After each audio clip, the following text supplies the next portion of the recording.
Y los discípulos, cuando oyeron eso, se quedaron espantados, porque el templo, ese templo, para que ustedes tengan idea, ese templo lo hizo Zorobabel en el tiempo de cuando lo reconstruyeron, y quedó feito, no quedó bonito como estaba el templo de Salomón. Pero el rey Herodes se pasó 40 años poniendo mármol alrededor del templo, y hizo, hazte idea que este es el templo, y lo vistió de mármol blanco, traído de las canteras de África. Fíjate todo lo que hizo el rey Herodes. Y hizo también las columnas del templo, eran de mármol blanco revestido así como en oro. Que cuando el sol lo daba de día, cuando salía el sol, se veía como que alumbraba. Era un templo bellísimo, mármol blanco. Tenía unas cuantas escalinatas para poder llegar allí. Y Jesús le dijo que todo eso iba a ser destruido. Imagínense cómo se quedaron los discípulos. Entonces le dijo que cuando llegaron al monte de los olivos, dice que sus discípulos le preguntaron: ven acá, Señor, ¿cómo serán estas cosas? ¿Y qué señal habrá de tu venida y del fin del mundo? Y ahí el Señor le da: bienvenidos mis hermanos, Dios me los bendiga. Encantado de verlos. Feliz sábado.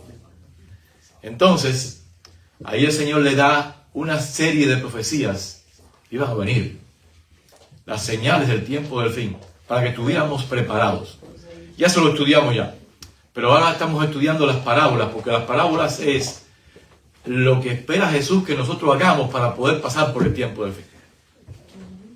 Ya estudiamos la parábola del siervo injusto, porque el Señor quiere que nosotros seamos siervos fieles. Dice: ¿cuál será el siervo fiel y verdadero que su Señor puso en su casa para que cuando el Señor, que le dé alimento a su tiempo, para cuando el Señor venga, le halle haciendo así? Pero si aquel siervo pensara en su corazón: mi Señor tarda en venir, y empezara a golpear a sus consiervos y a comer y a beber con los borrachos, vendrá el Señor de aquel siervo en el día que él no sabe, y entonces le dará su merecido. Ya explicamos palabra por palabra lo que es esta parábola. Porque estas parábolas, mi hermano, son profecías. Estas parábolas no son solamente parábolas de Jesús, son profecías que van a pasar en el tiempo del fin. Y aquí le estaba hablando especialmente a los líderes de la iglesia. Los líderes de la iglesia están encargados, ¿por qué? Porque la palabra a su tiempo es la palabra de Dios. Y si es a su tiempo, está hablando que es del tiempo que estamos viviendo hoy en día. Todo aquí, lo que hay aquí en tu palabra es importante y es vital para la salvación. Pero hoy en el tiempo del fin, lo que tenemos que estar oyendo es la palabra, que es el mensaje de los 3 ángeles, que debemos proclamarlo al mundo. ¿Por qué? Porque el Señor está a la puerta y el pueblo tiene que prepararse para poder pasar por la gran tribulación. Así que tenemos que prepararnos, y por eso estas parábolas nos dan a nosotros a entender que tenemos que prepararnos. La próxima parábola que vino fue la parábola de las 10 vírgenes. Y ahí nos ponen de que habían 10 vírgenes. 5 de ellas eran prudentes y 5 insensatas. Y nos dice que tardándose el esposo, todas se durmieron, tanto las insensatas como las prudentes. Pero a medianoche dice que se oyó un clamor: el esposo viene, salid a recibirle. Y entonces dice que cuando aquellas vírgenes pusieron sus lámparas y le dieron más luz, se dieron cuenta de que 5 de ellas no tenían aceite suficiente para poder recibir al esposo. Ahí ya pudimos ver todo lo que es en la que estuvimos estudiando, que el aceite es el Espíritu Santo. El que despierta a las vírgenes, nos dimos cuenta que es el amigo del esposo, que es el Espíritu Santo también. Que el Espíritu Santo hace toda esa obra completamente. Así que las vírgenes y la vasija extra que tenemos que tener es lo que hemos permitido que el Espíritu Santo transforme nuestros corazones. El carácter, mi hermano. El carácter es intransferible. Por eso es que las vírgenes prudentes le dijeron: no podemos darte de nuestro aceite. ¿Por qué? Porque es el carácter lo que habían adquirido. Por eso es que nosotros tenemos hoy en día que tenemos que tener el carácter, un carácter apto para ir al cielo. Y eso se hace mediante el Espíritu Santo, dejando que el Espíritu Santo transforme nuestras vidas y nos llene de eso. La tercera parábola que estudiamos fue los talentos, que le habían dado 5 talentos a uno, 2 a otro y 1 a otro Y dice que los talentos todos eran del Señor. Es decir, todo el Señor nos los da, completamente. Pero el que había dado 5 talentos, dice que fue y negoció con esos 5 talentos, ganó 5 talentos más. Tenía 10 talentos.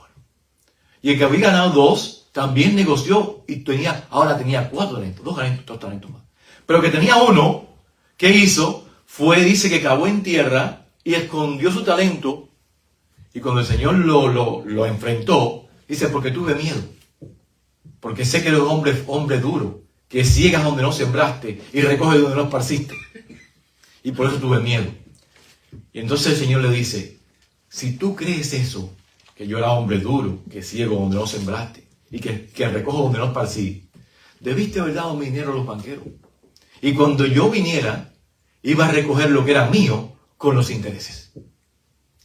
Y ahí podemos ver como dice, quítale lo que tiene y dáselo lo que tiene 10. Porque el que tiene más, le será dado más, y aún el que no tiene, lo que él tiene, le será quitado. En el caso estamos hablando de que un inversionista sabio, la gente pregunta, pero ¿por qué le dieron al que tenía más, le dieron el talento ese? ¿Por qué? Porque el inversionista sabio pone su dinero, le da dinero al que gana más dividendo.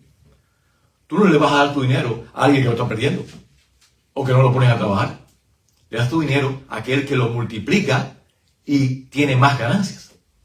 Y hoy vamos a estudiar la parábola de los corderos y los cabritos. Pero antes de estudiar la palabra de Dios, le di un recuento más o menos de lo que hemos estado hablando. Voy a arrodillarme una vez más para pedir a nuestro Dios su dirección. Así que aquellos que quieran se arrodillen conmigo y si no, arrodillen su corazón.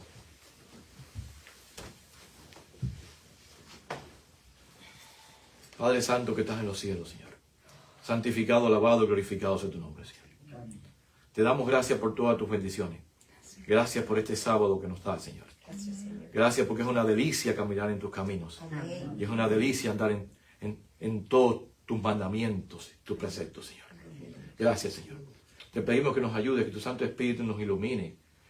Ahora a abrir tu palabra, que tu Santo Espíritu nos llene y podamos entender estas palabras tan importantes que son profecías para el tiempo del fin. Y no solamente que la podamos entender, sino que la podamos poner en práctica. Acompáñanos, dirígenos y sé con cada necesidad que hay en tu pueblo, en toda la ancha faz de este mundo. Te lo pedimos todo en nombre llamado Jesucristo. Amén. Muy bien. Vamos a abrir la palabra de nuestro Dios en el libro de San Mateo, San Mateo capítulo 25, del 31 al 46. Y vamos a leer la parábola de las ovejas y los cabritos. San Mateo capítulo 25, 31 al 46.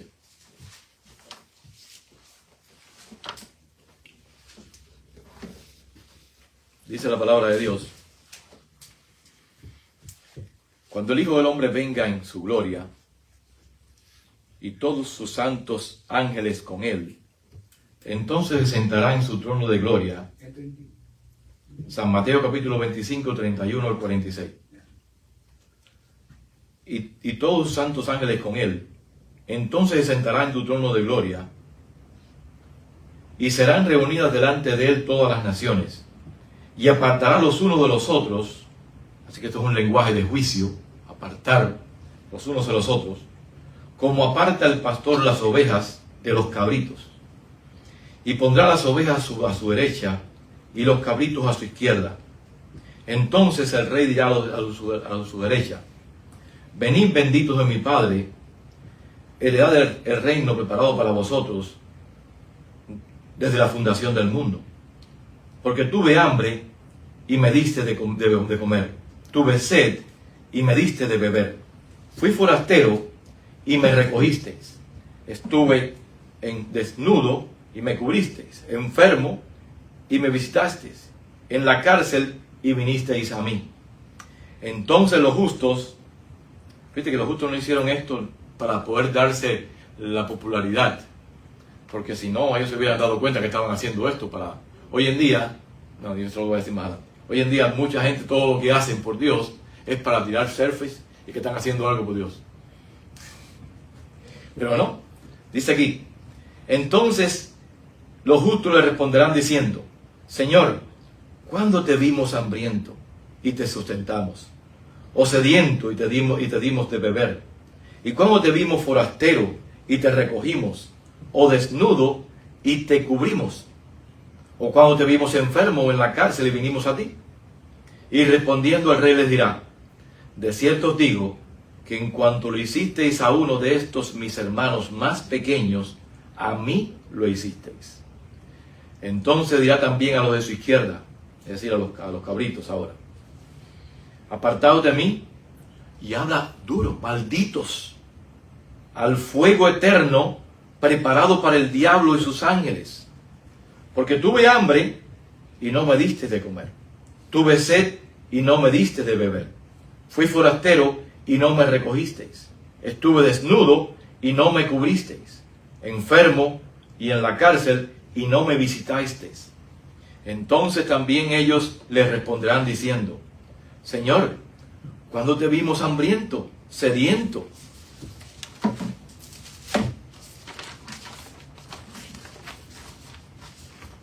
Forastero, desnudo, enfermo o en la cárcel y no te servimos?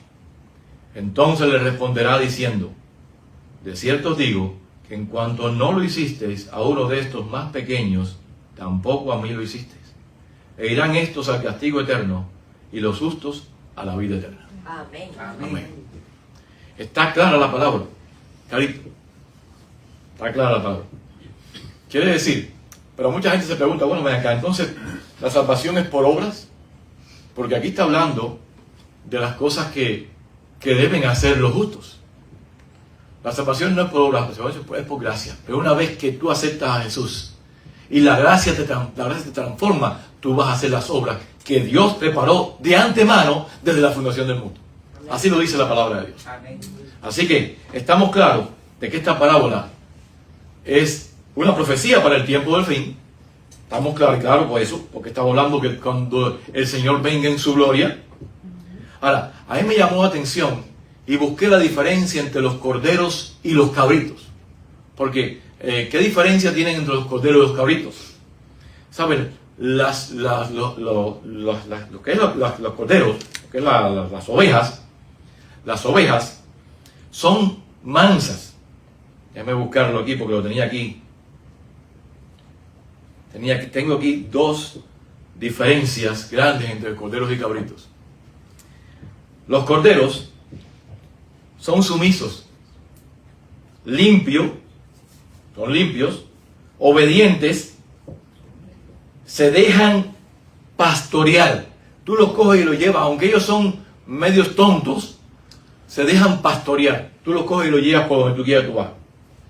Como coman pasto limpio, aman la santidad, aman la sana doctrina. Está hablando de ya espiritualmente. Esos son los corderos. Ahora, las cabras o los cabritos. Los cabritos son hijos de las cabras. ¿Qué características tienen las cabras? Salvajes. Dice, comen basura. La cama cuando se le acaba la hierba, ellas comen basura. Son más orgullosas, no dejan que nadie las guíe. Cercas. Son desobedientes.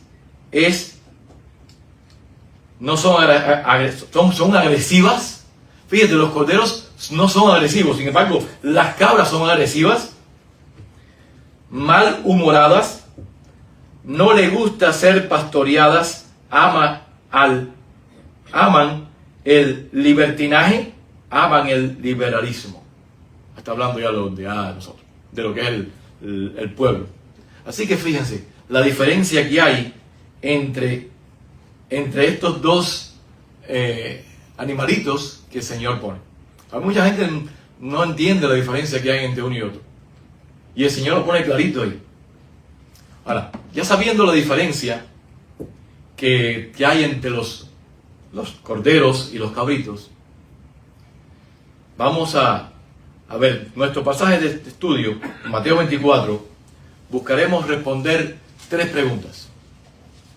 Del 31 al 46. ¿A quién dirigió Jesús esta parábola, este mensaje? ¿A quién fue dirigido? ¿Cuándo y dónde ocurrieron los eventos del pasaje? ¿O cuándo ocurrirán los eventos del pasaje? ¿Cuál es el énfasis especial del mensaje? Vamos a tratar de responder en el tema, en el poco tiempo que tenemos, estas tres preguntas. Ahora procuremos en primer lugar determinar a quién se dirige esta parábola. Jesús en esta historia. ¿Dirigió sus palabras a los creyentes o a los incrédulos? A los creyentes. A los creyentes. Déjame decirle que las 4 parábolas que Jesús le dio a sus discípulos después de Mateo 24 fueron dadas para los creyentes. Quiere decir, esto que está hablando aquí es una separación que va a haber en el tiempo del fin entre creyentes, no entre los que no creen. Para que tengan entendido que hay muchos en la iglesia que son corderos, pero hay muchas cabras en la iglesia. Y desgraciadamente hay más cabras que corderos. Por eso nosotros tenemos que pedirle a Dios cada día que nos ayude a ser corderos, que nos ayude a ser ovejas de Él. ¿Entienden? Muy importante.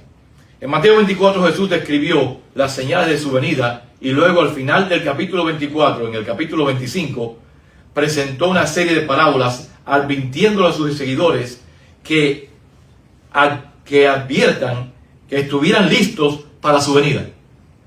Las parábolas fueron 4. El siervo bueno y fiel, ya lo estudiamos. Las 10 vírgenes, también estudiamos, y los talentos. Y la separación de los corderos de los cabritos. Estas 4 parábolas dejan muy en claro que la advertencia de Jesús era especialmente a los que profesaban ser sus discípulos. No es para la gente del mundo, ni para los seculares. Es para los que profesan servir a Dios. Ahora, preguntémonos responder las siguientes preguntas. ¿Cuándo ocurre la escena que se describe en Mateo 24, del 31 al 46? Hay varias claves que nos ayudan a responder esta pregunta. Primera clave. Hay un gran trono blanco. Que Jesús venga en su trono. Pero también nos podemos ver que también al final va a haber un gran trono blanco. Dice que Jesús va a venir en su trono.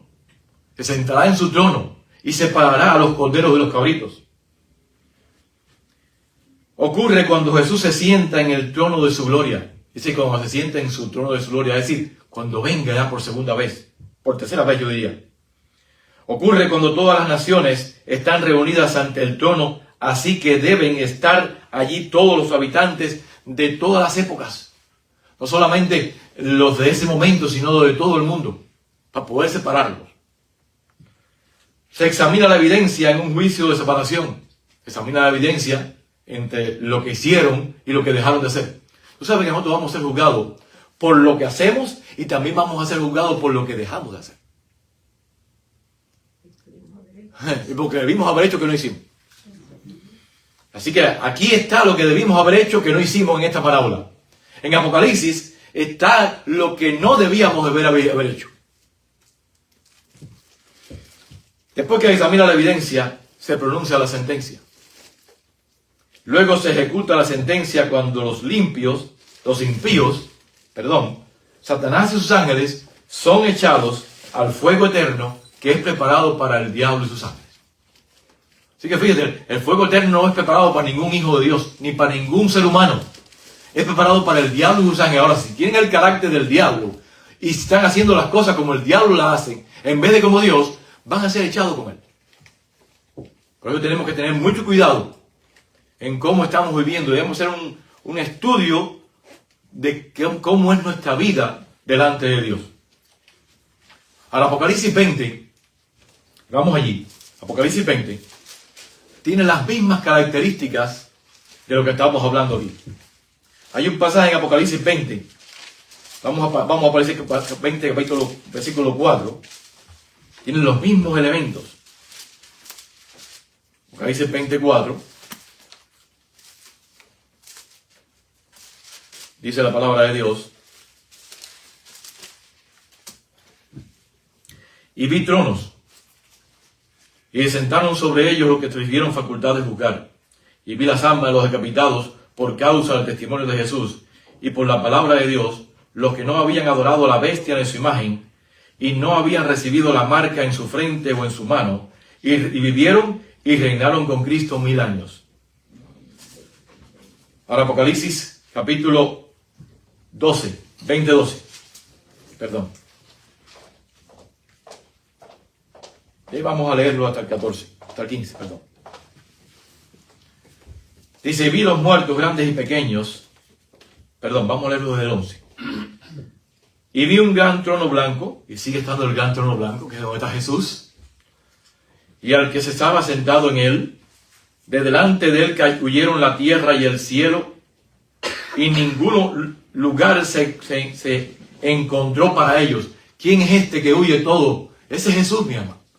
Se sienta en su trono blanco para juzgar al mundo. Y vi a los muertos grandes y pequeños de pie ante Dios. Ya no están muertos porque estaban vivos. Y los libros fueron abiertos. Y otro libro fue abierto, el cual es el libro de la vida. Y fueron juzgados los muertos por las cosas que estaban escritas en los libros, según sus obras. Y el mar entregó los muertos que habían en él. Y la muerte y el Hades, la muerte y el sepulcro, porque Hades quiere decir sepulcro, entregaron los muertos que había en ellos. Y fueron juzgados cada uno según sus obras. Fíjate, aquí luego van a ser juzgados según sus obras. Y la muerte y el sepulcro fueron lanzados al lago de fuego. Esta es la muerte segunda. Y el que no se halló inscrito en el libro de la vida fue lanzado al lago de fuego. Aquí está el lado que va a pasar en el tiempo del fin, completamente.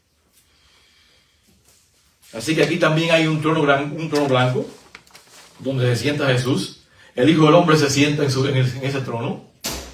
Todas las naciones están reunidas delante del trono. Es decir, todos los impíos han resucitado. Aquí están resucitados todos los impíos. Así que estamos hablando más bien de la tercera venida de Jesús. Cuando esto va a pasar. Se abren los libros y se examina la evidencia.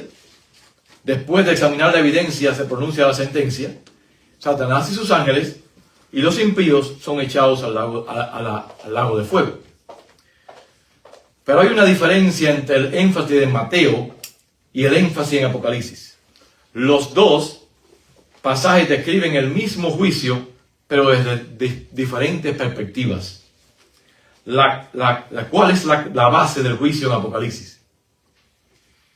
El registro está claro. Fuera de la ciudad están todos los que quebrantan los mandamientos de Dios. Apocalipsis capítulo 21-27. Apocalipsis capítulo 21, versículo 27. Dice la palabra de Dios, no entrará en ella ninguna cosa inmunda o que hace abominación y mentira, sino solamente los que están inscritos en el libro de la vida del Cordero. ¿Y cómo fueron inscritos allí? Porque guardaron los mandamientos de Dios. ¿Está claro? Apocalipsis 22:15, perdón.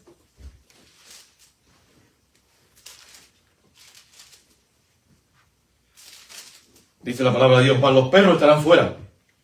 Y los hechiceros, los fornicarios. Está hablando de los mandamientos de Dios. Porque hechicero quiere decir que están siendo idólatras. Fornicarios, aquellos que cometen adulterio. Los homicidas, aquellos que matan. Los idólatras, aquellos que adoran imágenes. Y todos los que aman y hacen mentira. Así que tenemos que tener cuidado, ni mentiras blancas, mi hermano. A veces tenemos que tener mucho cuidado. Porque muchos de nosotros a veces sin querer decimos mentiras. Especialmente a nuestros hijos. Tenemos que tener mucho cuidado cuando a veces nos preguntan. Por eso que si nuestro hijo le decimos no se dice mentira. Pero cuando viene aquí a la puerta dice que no estoy. El niño va a saber que mentira es malo. Pero va a ser un mentiroso porque su padre es un mentiroso. Así que tenemos que tener mucho cuidado. Dice, ni los que aman y hacen mentira. Ahí está claro, mi hermano. No entrará en ella ninguna cosa inmunda o que hace abominación y mentira, sino solamente los que están inscritos en el libro de la vida del Cordero. Ahí está. Ahora sí, el énfasis en Mateo es diferente. El énfasis en Apocalipsis es aquellos que violaron los mandamientos de Dios. Pero el énfasis en Mateo es distinto. Allí el juicio se basa en los pecados de omisión. ¿Qué quiero decir? Apocalipsis subraya que seremos juzgados por lo que hicimos que no debíamos haber hecho. Pero Mateo enfatiza que seremos juzgados también por lo que debíamos haber hecho que no hicimos. Ahí está claro. Fíjate lo que dice la mensajera del Señor. En el tomo 1, el mensaje salir tomo 1, página 257. El poder condenador de la ley de Dios se extiende no solo a lo que hacemos, sino a lo que dejamos de hacer. No hemos de justificarnos dejando de hacer lo que Dios requiere. No solo hemos de cesar de hacer el mal, sino que debemos aprender a hacer el bien. Dios no nos ha dado facultades que no deben ejercerse en buena obra, y si no se emplean esas facultades, ciertamente seremos considerados como siervos malos y negligentes. Así que Dios nos dio facultades. Todo ser humano tiene facultades. Cuando uno hace algo por primera vez que está mal, tiene como algo que lo está dando. Lo hace mal. Pero cuando ya lo hace una, lo hace 2 veces, lo hace 3 veces, ya lo hace más espontáneamente. Ya le sale este espontáneo. ¿Por qué? Porque ya las facultades que Dios la dio, hemos rechazado lo que Dios nos dio. Y estamos haciendo hacer las cosas ahora, no con el poder de Dios, sino con el poder del enemigo.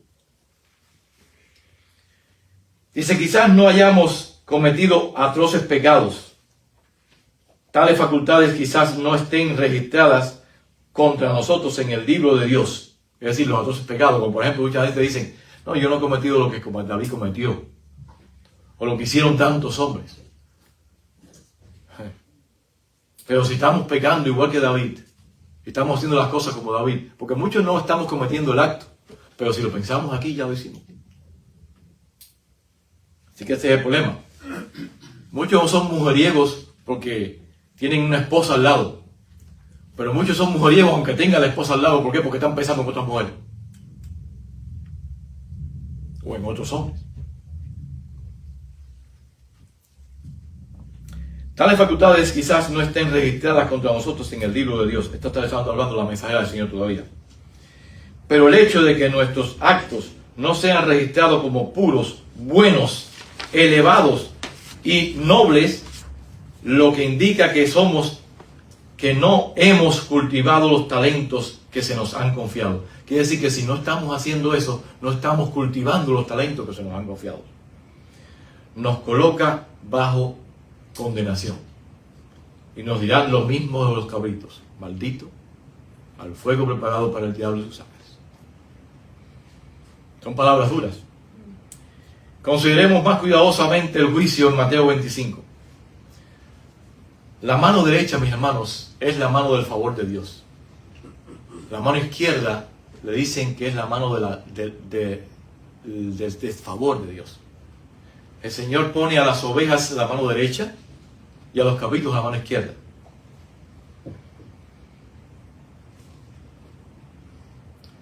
Dice la mensajera del Señor también en el Deseado de toda la gente, página 595.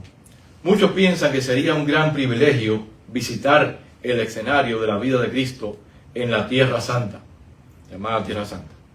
Andar donde él anduvo, mirar el lago y cuyas orillas se deleitaban en enseñar, y las colinas y valles en los cuales sus ojos con tanta frecuencia se reposaron. Pero no necesitamos ir a Nazaret, Capernaum, Betania, para andar en las pisadas de Jesús. Hallaremos sus huellas al lado del lecho del enfermo, en los tuburbios de los pobres, en las atestadas callejones de las grandes ciudades, y en todo lugar donde haya corazones humanos que necesiten consuelo y esperanza. Al hacer como Jesús hizo cuando estaba en la tierra, andaremos en sus pisadas. Ahí está claro, hermano. Al hacer lo que él hizo, estamos andando. Fíjate que debemos andar como él anduvo. Así debemos hacerlo. A los justos no les importa, fíjate, recibir alabanza por lo que hacen. por lo que han hecho. Por eso es que dice la Biblia que lo que haga tu mano derecha no lo sepa tu mano izquierda. Pero hoy en día, eso es, hasta el baño lo ponen, si no lo ponen de milagro, si van al baño. Eso grabamos todo el tiempo lo que están haciendo. Si vamos a visitar a los enfermos, eso es, déjame una fotografía contigo. Aquí estoy en el hospital haciendo la obra de Dios. Ay, ay, ay. Seremos nosotros por aplauso, reconocimiento, salvación o etcétera, estaremos sirviendo a Dios por eso. Los justos hicieron todo espontáneamente y naturalmente sin ningún motivo ulterior. Lo hicieron simplemente por amor.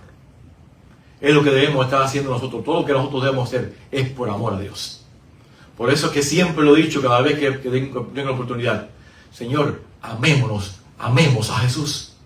Porque si amamos, si nos enamoramos de Jesús, vamos a hacer las cosas que Él hizo. Así es, tan claro como es.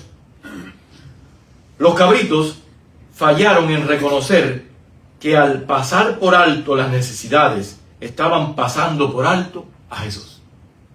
Al pasar por alto las necesidades de otro, estamos pasando por alto a Jesús. Al ignorar a los que los rodeaban, estaban ignorando a Jesús. Y muchas veces nosotros hacemos eso. Ignoramos al que tiene necesidad. Vamos a Jesús en los rostros, vemos a Jesús en los rostros de los demás. ¿Estamos viendo a Jesús en los rostros de los demás? Vean conmigo Santiago capítulo 1, versículo 27. La verdadera religión pura y sin mancha. Y fíjate que tiene dos aspectos. Tiene los dos aspectos que estamos estudiando aquí. El aspecto de Apocalipsis y el aspecto de Mateo. Santiago 1, 27. La religión pura y sin mancha delante de Dios el Padre es esta. Vamos a ver cuál es la religión pura y sin mancha delante de Dios. ¿Es ir a la iglesia? Déjame decirte, ¿es ir a la iglesia? Fíjate que aquí no dice nada de ir a la iglesia. No dice nada de todo eso. Debemos ir a la iglesia y es importante ir a la iglesia, pero no se dice eso. Fíjate cuál es la religión pura y sin mancha. Y hoy en día a veces vamos a la iglesia y nos estamos peleando por el piano, a ver dónde está. La religión pura sin mancha delante de Dios el Padre es esta: visitar a los huérfanos y a las viudas en sus tribulaciones. Y ahora la segunda parte: y guardarnos sin mancha del mundo. Ahí está la segunda parte. Esa segunda parte es y guardar sus mandamientos. Porque la única forma de podernos guardar sin mancha del mundo es guardar los mandamientos de Dios. Amén. Así que está claro. Y también, vayan conmigo a San Mateo capítulo 7, versículos 21-23. Esto lo habla más claro todavía. Aquí está hablando de lo que es la gente que hacía estas cosas y sin embargo lo estaba haciendo. Probablemente lo estaba haciendo por vanagloria, aunque estaban haciendo, dice aparentemente, la obra de Dios. Dice San Mateo capítulo 7, versículos 21-23. Mateo 27. Mateo 7, perdón. Perdón. Es que a veces ya ni me pongo a hablar en lengua también aquí. 7, 21-23. No todo el que me dice, Señor, Señor, entrará en el reino de los cielos. Así que, no todo el que dice, Señor, Señor, entrará en el reino de los cielos. Estos son cristianos, ¿verdad? Los que le dicen Señor, Señor a Jesús, ¿son cristianos o son ateos? No, son cristianos, son gente que cree en Dios. No todo el que me dice, Señor, Señor, entrará en el reino de los cielos. Ahora fíjate, sino el que hace la voluntad de mi Padre que está en los cielos. ¿Y cuál es la voluntad del Padre que está en los cielos? Es hacer la obra que el Señor se puso y guardar sus mandamientos. Porque Jesús dijo que me ama, si me amáis, guardad mis mandamientos. Amén. ¿Estamos claros?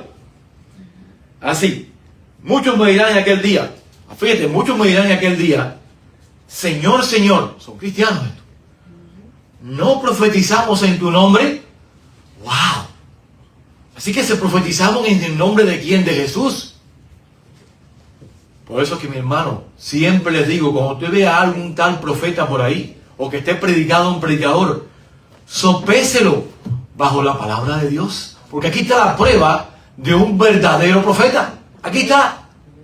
Isaías 8:20 dice: a la ley y al testimonio, si no dijeren conforme a esto, porque no les ha amanecido. Así que debemos, y hay muchas más pruebas que debemos hacerle a un verdadero profeta. No creamos en lo que nos dicen. Por amor de Dios, tengan siempre como los berianos, buscar si lo que nos dicen está en la palabra de Dios, si es cierto y es así. Hoy en día estamos comiendo comida masticada. Lo que nos dicen los pastores, y decimos amén a veces, lo que nos dicen, aunque sean herejías. Y déjalo. Okay. Muchos me dirán en aquel día: Señor, Señor, ¿no profetizamos en tu nombre? ¿Y en tu nombre echamos fuera demonios? ¡Wow! Así que en tu nombre echaron fuera demonios. ¿Y en tu nombre hicimos muchos milagros?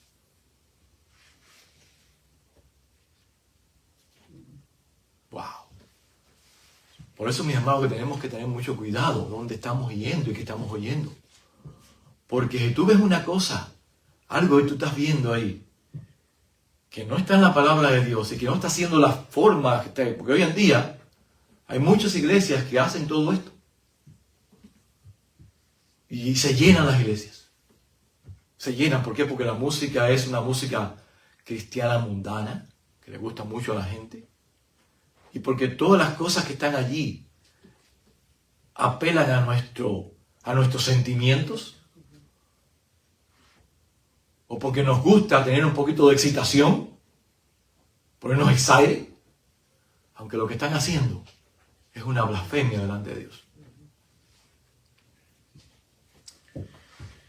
Fíjense lo que dice: entonces les declararé, y está hablando aquí Jesús: nunca os conocí, apartados de mí, hacedores de maldad. Y esa palabra hacedores es la palabra griega anomías, que significa transgresor de la ley. La palabra antes de la palabra nomos, que es ley, es en contra de. Quiere decir, lo que está diciéndole Jesús aquí: entonces les declararé, nunca os conocí, apartados de mí, transgresores de la ley. Más claro no canta un gallo a las 3 de la mañana.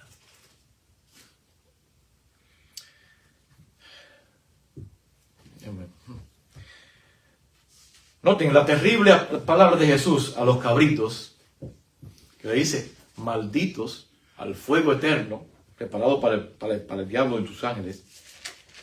También están dirigidas a los de su izquierda, están dirigidas a todos aquellos que también no están haciendo la voluntad de Dios, en todos los sentidos.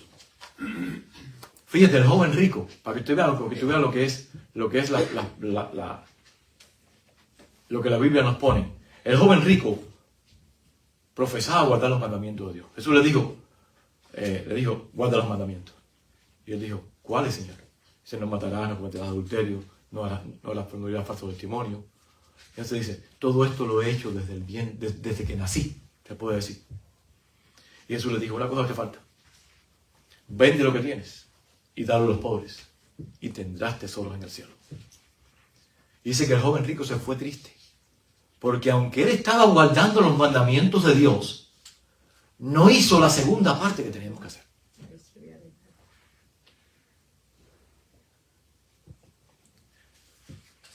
¿Cómo debemos vivir mientras esperamos que Jesús regrese? Ya, lo que me quedan son 7 minutos, vamos rápidamente. Debemos invertir. Mis hermanos, todo lo que Noé invirtió en el arca se salvó. Y todo lo que invirtamos en la casa de Dios, en la causa de Dios, se va a salvar. Porque casas, carro, dinero y todo lo que hay en este mundo se va a quemar. ¿Estamos claros? Así que lo primero que debemos hacer es invertir. ¿Qué más debemos hacer? Estar velando. Esto es algo que debemos hacer constantemente. La parábola del siervo bueno y fiel nos habla que debemos estar velando constantemente. Velar, ¿por qué? Porque la venida de Jesús vendrá como ladrón en la noche. Mucha gente cuando ya pasa tanto tiempo, se desinflan y empiezan a no velar. Y si hemos velado 101 días, y hemos cerrado las puertas de la casa 101 días, pero un día se nos olvida, el día 101, se nos olvida que la puerta está abierta, y no la cerramos, y en ese día viene el ladrón, ¿qué pasó? Tomó a todos adentro desprevenidos. Pues debemos orar y velar, porque la venida de Jesús vendrá como ladrón en la noche.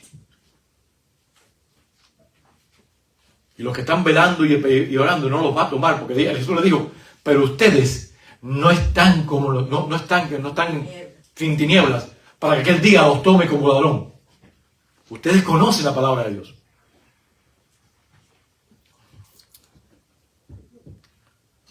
No debemos volvernos indiferentes y descuidados. Si una persona deja de cerrada la puerta y viene el ladrón, lo va a tomar por sorpresa. ¿Qué demás vamos a hacer? Estar orando constantemente. Dice la palabra de Dios, orar sin cesar. Y aquí está la parábola del juez injusto, que le llama la palabra, lo que es la palabra de Dios, el juez injusto. ¿Se acuerdan? El juez injusto dice que había una viuda que iba al juez para que le hiciera justicia al adversario. Y este juez injusto, aunque no temía a Dios, no confiaba, no creía en Dios, o no temía a hombre, dice que un día dijo, bueno, aunque no temo a Dios, ni respeto a hombre, porque como esta viuda me es molesta, le voy a hacer justicia. No siendo que viniendo de continuo, me agote la paciencia.